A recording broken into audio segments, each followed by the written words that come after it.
역대하에 있는 말씀, 주밖에. 사실 아사가 그런 고백을 했어요. 주밖에 도와줄 리가 없다. 그런 얘기입니다. 사실 우리가 살아나가는 삶의 어떤 한계 범위는 내가 어떻게 할 수가 있어요. 하지만 이것을 넘어서게 될 때가 많아요. 그렇게 많지는 않지만. 그러면 그때에 우리들의 믿음을 시험받게 되고, 그리고 우리들의 그 믿음이 비로소 빛을 발하게 되는 것입니다. 위기 때. 그렇잖아요. 평안할 때는 그렇습니다. 위기가 올 때 그런 것입니다.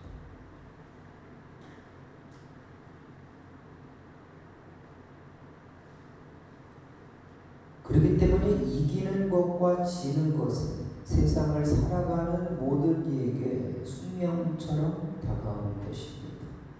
싸움이라고 하는 것은 나라와 나라, 그리고 나와 너, 그리고 나와 나 사이에서 끊임없이 마주하고 대두하는 것입니다. 지배하고자 하는 욕망, 우월감을 갖고자 하는 마음, 성취를 위한 싸움, 이런 것은 굉장히 치열해요. 그래서 때로는 우열로 나타나서 더 큰 갈등으로 마무리될 때도 많습니다. 싸움이라는 게 그렇잖아요. 그러니까 싸움은 피하고 볼 일입니다. 예단하고 예측하기 어려운 경우가 대다수 있기 때문입니다. 하지만 불갑을 싸워야 한다면 반드시 이겨야 합니다. 반드시 이깁니다. 영국의 수상 윈스턴 처칠은 어떤 대가를 치르더라도 승리하고, 어떤 공포에서도 승리하고, 그 길이 아무리 멀고 험해도 승리해야 한다라고 말했습니다. 왜? 승리 없이는 생존이 없기 때문이다. 그래서 반드시 이겨야 한다라고 말했습니다. 여러분, 윈스턴 처칠은 영국 수상으로서 2차 세계대전을 승리로 이끈 명장입니다. 그가 이러한 가치관을 갖고 있었습니다. 성경을 보면 이스라엘은 가나안에 정착한 후 지형적인 요인도 있는데, 아무튼 주변 나라와 쉼없는 싸움을 벌였어요. 그리고 솔로몬 이후에 나라가 갈라져서 두 나라 사이에서도 끊임없는 전쟁을 치렀습니다. 그러므로 사사시대와 왕정시대를 관통하는 키워드는 전쟁으로 보아도 무방해요. 다 전쟁 이야기입니다. 그런데 성경은 이 싸움을 다른 관점에서 접근을 하고 있습니다. 마땅히 전쟁이라고 하는 것은 수와 병기 우위로 보아야 하지만, 그렇지 않은 이 다른 관점으로 보기 시작했다라고 하는 것입니다. 특별히 역대기는 이슈를 믿음의 내용으로 접근하고 있습니다. 그러니까 우리가 믿는다라고 하는 것은 어쩌면 삶의 전부라고 말할 수 있습니다. 그런 의미에서 본다면 내가 하나님을 믿는가? 아니면 사람을 믿는가? 세상을 향해 사는가? 아니면 하나님 나라를 향해 사는가? 이런 구분법은 삶의 지향적으로 볼 때 절대적인 표지가 될 수 있는 것입니다. 왜냐하면 이로써 모든 삶의 패턴과 방향이 결정되기 때문이에요. 내가 하나님을 믿고 하나님을 향해 있다면 그 하나님을 위한 나의 삶의 방향으로 만들어질 거예요. 주일날 예배에 나오고, 하나님이 주신 것 가운데 구별해서 드리고 또 주님의 말씀을 따라서 섬기고 하는 일들을 하는 거죠. 하지만 세상이 방향을 따라가는 사람이라면 어떻게 되겠습니까? 이 세상이 주는 것을 누리고 오는 것입니다.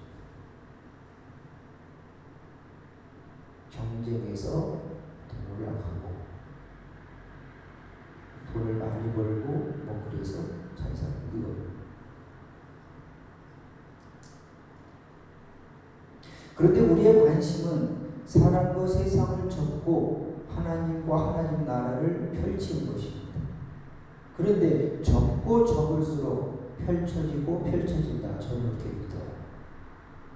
세상을 향한 그런 생각들과 이런 것들이 막 계속 접어질 때 그런 거 아니에요?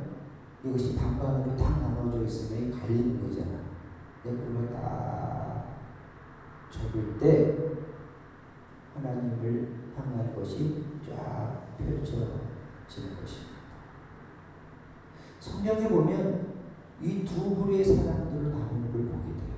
근데 저는 그 대표적인 사람이 오늘 본문에 등장하는 아사다라고 하는 것입니다. 여러분, 아사 왕은 유다의 세 번째 왕입니다. 제가 말씀을 쭉 살펴보니까 그는 2대 아버지 아비야 왕의 영적 태도를 보고 자랐습니다. 이 아비야 왕은 이스라엘 왕 여로보암과 전쟁을 많이 했는데 바로 앞장에 보면 그 전쟁 이야기를 들려주고 있습니다. 이스라엘 군대는 80만이었고 아비야의 군대는 40만이었습니다. 누가 이길까요?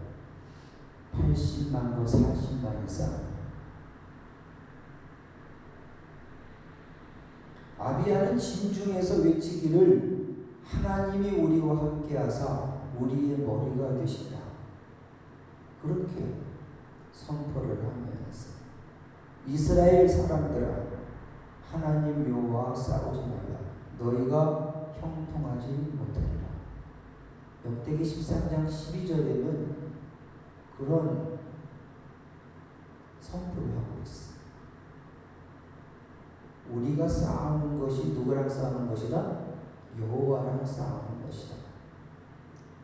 그런데 그 사이에 이스라엘 군대가 유다의 뒤로 복병을 했어. 복병을 딱 한 겁니다. 뒤를 보니까 이스라엘 군대들이 이미 진을 치고 앞에도 보니까 이스라엘 군대가 진을 치고 있어. 그래서 협공이 시작된 거야. 뒤에서 밀려오고 앞에서 40만 밀려오는 거예요. 여러분, 그러면 어떻게 되겠어요? 이것은 생각하지 못한 공격이에요. 앞에 있는 군대만을 왜 진을 다 치고 있는데 뒤에 군대가 몰려오는 것입니다. 그런데 유대 사람이 여호와께 부르짖고 제사장들은 나팔을 불었다고 그랬어요. 제사장은 나팔을 불고 막 이 백성들이 여호와께 부르짖었어요. 이상한 전쟁이죠. 네? 나가서 막 싸우려는 것이 아니라. 그런데 바로 이때 하나님이 이스라엘을 치셨다. 이렇게 성경은 기록되고 있습니다. 하나님이 누구를 쳤다고요? 이스라엘을 치셨어요. 그리고 도망가는 이스라엘 군대를 유다 군대의 손에 넘겼습니다. 그게 나와요. 유대 군대의 손에 넘겼어요. 그래서 80만 중에 50만이 죽고 결국 항복했어요. 유대 자손이 이겼어요. 여러분, 그렇다면 유대 자손은 얼마나 죽었을까요? 거의 다 살았을 거 아니겠어요. 그런데 18절에 승리의 사인을 남겨놓았습니다.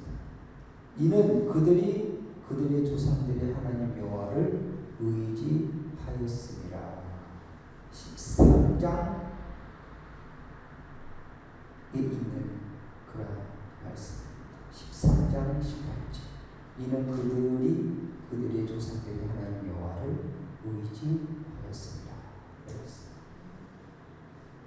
그가 누구냐 하면 아사의 아버지였어요. 그러므로 본을 물려준다는 것은 위대한 유산이 되죠. 아버지 아비야의 본은 그를 하나님 앞에 더 단단한 사람이 되게 했습니다.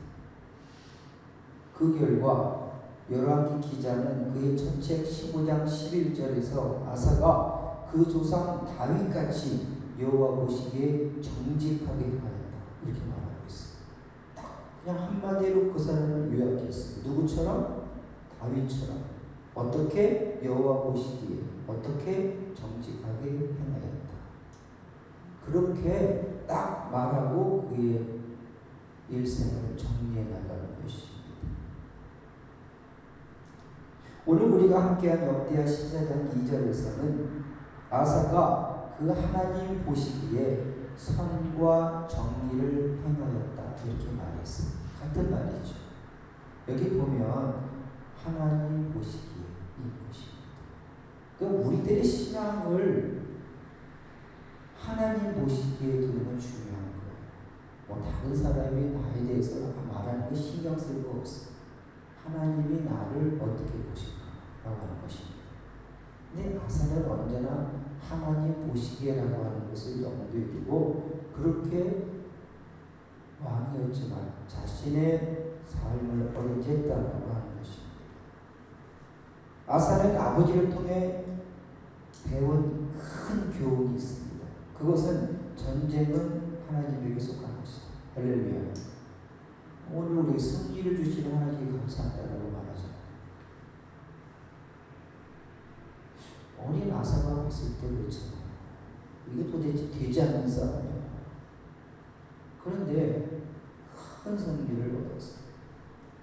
그래서 그가 왕이 된 후에 군비를 확장하는 것보다 먼저 하나님 앞에 나아가지 못하게 하는 장애물들을 치워버렸어요. 이방 제단과 생당을 없애버리고 바알과 아세라상을 찍어버렸어요. 오늘 14장 3절에 있는 말씀. 제일 먼저 한 일이 그런 것이었습니다. 우상을 바라보는 헛된 것을 향해 가는 그리고 어떤 세상만을 향해 사는 그런 것들을 차단시켰다는 거예요. 여러분 우상은 무엇입니까? 하나님의 자리를 차지하는 것 어떤 것이 하나님의 자리를 차지하는 것 어떤 것이 이 바알이라고 하는 그 신은 바로 돈의 신, 풍요의 신. 그러니까 우상을 섬긴다라고 하는 것은 결국은 나 자신을 섬기는 거고 내가 중심에 서겠다는 야심인 거예요. 하나님 안 믿는 사람들 다 물어봐봐요. 중심에는 보면 다 내가 있어요. 내가 잘 되기 위해서 뭔가를 하는 거야. 친구도 만나고 내가 잘 되기 바로 그것이 충족되지 않으면 다 버리는 거지. 세상 친구들은 다 그래요. 나를 위해 죽어줄 친구가 있을까?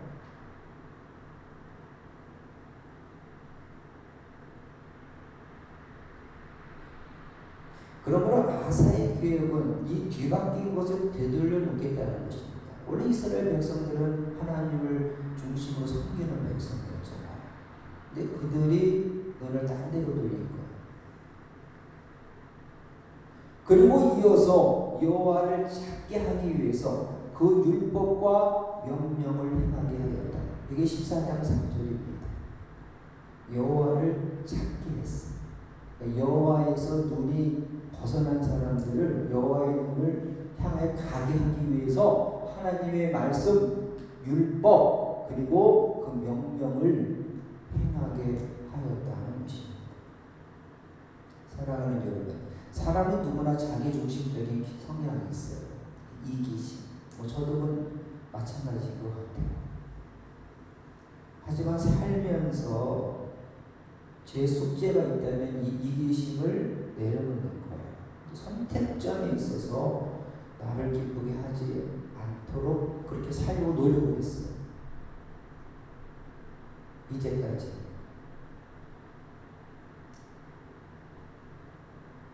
그러니까 육적 습관이 고개를 내밀지 못하게 해야 합니다. 우리 주변에 많은 일들도 보면 그래요. 예를 들면 그런 거지. 우리들이 하와이에서 뉴욕에 가게 되었어요. 총무로 가게 되었어요. 한 10년쯤 교회에서 봉사했으니까 그 얼마 남은 돈을 가져가려는 거지. 전별금이랄 수도 있고 뭐 있을 수도 있고. 근데 우리는 그거를 안 건드렸어. 왜? 다음에 오는 사람이 아무것도 영으로 만들어 놓으면 뭘 어떻게 해? 이렇게 차를 가져가라고 그래? 오는 분이 차가 있어야지. 우리는 오히려 헌금하고 또 나갔어. 근데 이야기 들어보면 그런 친구들이 없어. 그냥 교회에서 다만 얼마라도 더 받으려고 막 그리다가 쌈이 나고 막. 그건 아니라고 하는 거죠.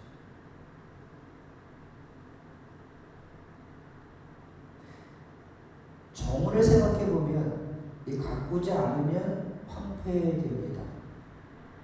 저절로 정원이 막 자라가지고 막 자기가 스스로 막 가지를 치고 이런 경우는 없어요. 다듬어주고 가꿔야 합니다. 우리의 심성도 그와 같아요. 가꾸지 않으면 우리는 선보다는 악으로 치우칠 성향이 더 강합니다. 우리가 예수를 몰랐다면 그냥 세상으로 가사를 거예요. 더 안에서. 예수를 믿고 나서 예수를 믿는 성향이 더 강해지기 위해서는 더 어려운 거죠. 왜? 이제껏 내가 살아왔던 그런 과정들을 정리해 나가야 하기 때문에 그런 거예요. 그냥 내버려 두고 살기에는 이 신앙이라고 하는 것이. 하지만 믿음을 결정한 사람들, 뭐 앞에서 말했던 뭐 서상윤 같은 그런 사람들은 그렇지 않아요. 말씀을 듣자마자 그들은 결단하고 순간적으로 탁 털어버렸어요. 이것은 삶에 있어서 어떤 가치 기준을 잡는 거예요. 안에서. 내가 이제껏 이렇게 살았는데 이것이 옳은 길이었구나. 이 사람들은 다 싹 쓸어버리는 거죠. 미련 가지고 남기는 것이 아니라 싹 쓸어버리고 여기서부터 다시 시작하는 사람. 옥에 갇혀서 죽는 순간에도 그 사람들은 자신들의 믿음을 지켜나간다는 것입니다. 그러니까 우리는 입장을 정리하고 영적 습관을 견고히 해야 합니다. 그렇게 해서 육적 습관이 고개를 내밀지 못하도록 해야 되는 거죠. 말씀드린 것처럼 왕정시대의 영적 상황은 매우 어두웠어요. 기회만 있으면 우상하게 눈들리고 믿음의 취향을 바꾸는 세대 가운데에서 신앙의 중심을 잡는 것은 쉽지 않은 일이었어요. 하지만 아사는 믿음으로 살기를 원하는 사람들에게 좋은 대안을 제시하고 있어요. 여러분들이 믿음으로 살고자 한다면 이 아사가 가지고 있는 그 자세를 나도 한번 가져와 보는 것은 좋다는 것입니다. 이스라엘 신앙의 정통은 다윗과 예루살렘입니다. 예루살렘 성전이에요. 유다는 이 두 가지를 자연스럽게 이어받아 왔는데 이스라엘은 이 신앙의 정통을 대신할 그 어떤 것도 갖지 않았어요. 이것이 그들의 한계였어요. 하나님은 유다의 하나님만이 아닌데, 그리고 다윗만이 유다 왕국의 왕이었지만 그만을 사랑하는 것은 아니었는데 그들은 스스로 자격지심을 가졌어요. 그리고 하나님에 대한 편견을 가지고 하나님께 가까이 가지를 못했어요. 그러니까 이스라엘 백성들의 왕들은 대다수 여호와 보시기에 악을 행하는 왕이었어요. 하나님 보시기가 됐다고요? 선을 행하는 게 아니라 악을 행하는 사람들이었어요. 지도자가 악을 행하면 어떻게 되겠습니까?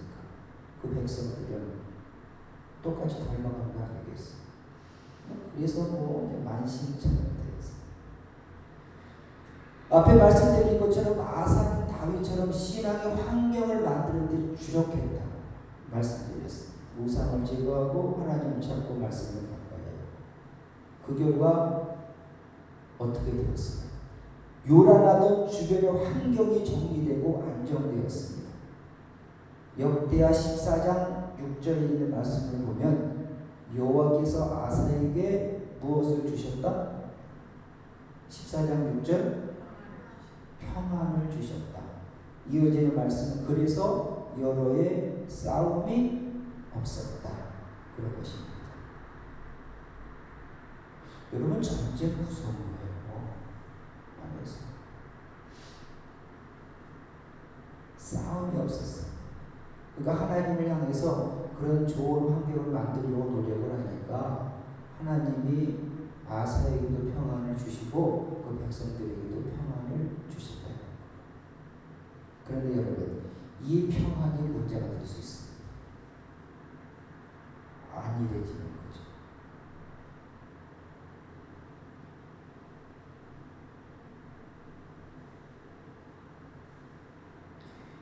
다윗은 이런 말을 했습니다. 여호와 보시기에 정직하고 선량한 일을 행하라. 그리하면 네가 복을 얻으리라. 이게 다윗이 살아나가면서 우리에게 주시는 권면의 말씀입니다.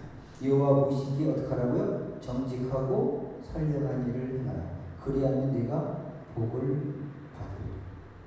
이것은 잘 되는 첫경을 제시하는 거예요.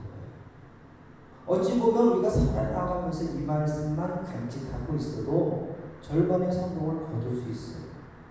아사는 이 말을 본이 되게 했습니다.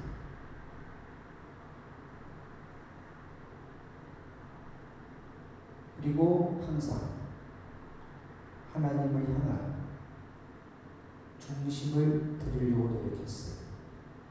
그런데 이 아사의 견고한 통치 가운데 위기가 닥쳤습니다. 아버지는 북이스라엘과 싸웠지만 여기 보면 구스는 어디냐면 에디오피아. 이 다른 쪽에서 세라라고 하는 왕이 군사 100만과 병거 300승을 거느리고 유다를 치고 왔어요. 이 말은 무슨 얘기냐면 이스라엘에게는 아직 병거가 없다니까. 병거가 없어. 병거 알죠? 말들을 딱 펴가지고 그게 300승이래. 300수레라는 거예요. 100만과 300수레가 그렇게 유다를 치러 왔어요. 무시무시한 거예요.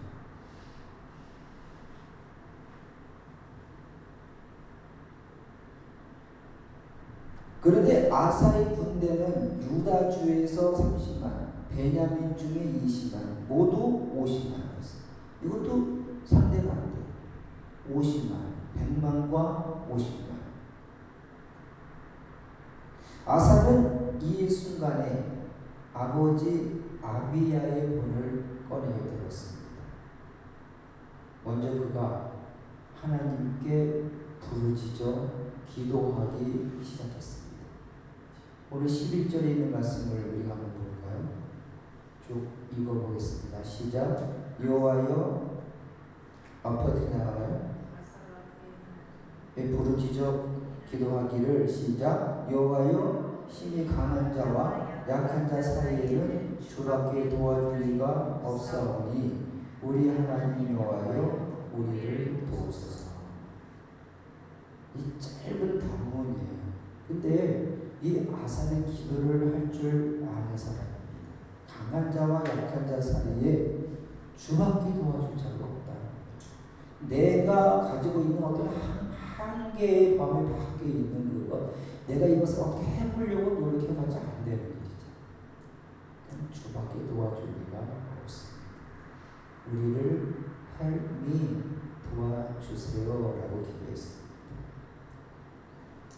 그는 이어서 기도합니다. 우리가 주를 의지하고 주의 이름을 의탁하오니 원컨대 사람으로 주를 이기지 못하게 하소서. 저는 살면서 이 문장을 제일 좋아해요. 사람의 하나님을 이기지 못하게 하라. 이런 거 있잖아요. 하나님 앞에 기도하는 것입니다. 사람의 하나님을 이기지 못하게 하라.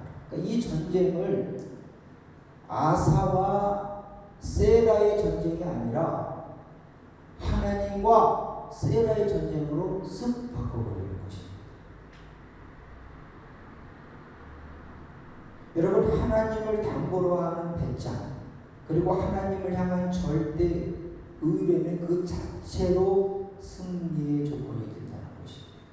바로 그런 거예요. 이김을 주시는 하나님이 살아계신다는 것을 믿는다면, 하나님이 나와 함께 하신다는 것을 믿는다면, 우리가 가지고 있는 두려움의 정체는 불신앙이다라는 거죠. 그렇지 않습니까? 여러 가지 상황 만날 수 있어요. 서로 다른 상황들. 하지만 그때에 믿음의 힘을 발휘하게 된다는 것입니다. 아사는 이렇게 기도했습니다. 주밖에 도와줄 리가 없습니다. 우리를 도와주세요. 사람이 하나님을 이겼다는 말을 듣지 못하게 해줬어요. 하나님을 이렇게 어떻게 되는 거예요? 약간 겁박하는 듯한 말이죠. 하나님이 개입하실 수밖에 없도록 그 하나님 앞에 단수를 치는 거예요. 바둑으로 말하면 단수를 딱 치는 것입니다. 그러니까 하나님의 개입을 이끌어낼 수 있는 힘은 무엇일까요? 우리의 믿음입니다. 요한일서 5장 4절에 보면 무릇 하나님께로서 난장하다 세상을 이기는데, 세상을 이기는 누구라고요? 하나님께로서 난장. 세상을 이기는 승리는 이것이니 우리의 믿음입니다. 세상을 이기는 승리는 이것이니 우리의 믿음입니다. 그럼 믿음은 뭡니까? 요한은 바로 그 앞절 5장 1절에서 말하기를 예수께서 그리스도이심을 믿는 자마다 하나님으로부터 난 자이니 그랬어요. 예수를 무엇으로? 그리스도로. 그리스도는 뭐예요? 우리들의 왕, 우리들의 주인이라는 뜻이에요. 예수는 우리를 구원하기 위해 십자가에 죽으셨지만 그리스도는 부활하셔서 이제는 다스리고 통치하는 왕이에요. 그런데 바로 예수가 그리스도시다. 이거는 예수가 하나님이시다. 이렇게 믿는 자마다 하나님으로부터 나이다. 이렇게 말하고 있습니다. 사랑하는 여러분, 마치 근육 없는 손을 움직이기 위해서 여기 50개나 되는 팔뚝의 근육들이 수고하는 거예요. 그러니까 우리는 이 손과 같은데 내 근육을 갖지 않고 하나님께서 우리들에게 주시는 그런 능력으로 살아가는, 자기 목소리, 자기 행동 대신 하나님의 도우심에 올인한다면 완벽하게 나를 통해 일하시는 하나님을 간증할 수 있을 것입니다. 그렇게 살 마음이 있으시나요? 네? 그런 마음이 있어야 돼요. 나는 손이다. 손에 근육이 없다고 그랬죠? 어떻게 여기서부터 다 협력해서 하는 거예요. 근육이 없으면 하나도 없다니까 손에는. 주밖에 도와줄 리가 없다. 이것을 마음속에 담으시고 믿음 안에서 승리하는 우리 모두가 될 수 있기를 주님의 이름으로 간절히 축원드립니다.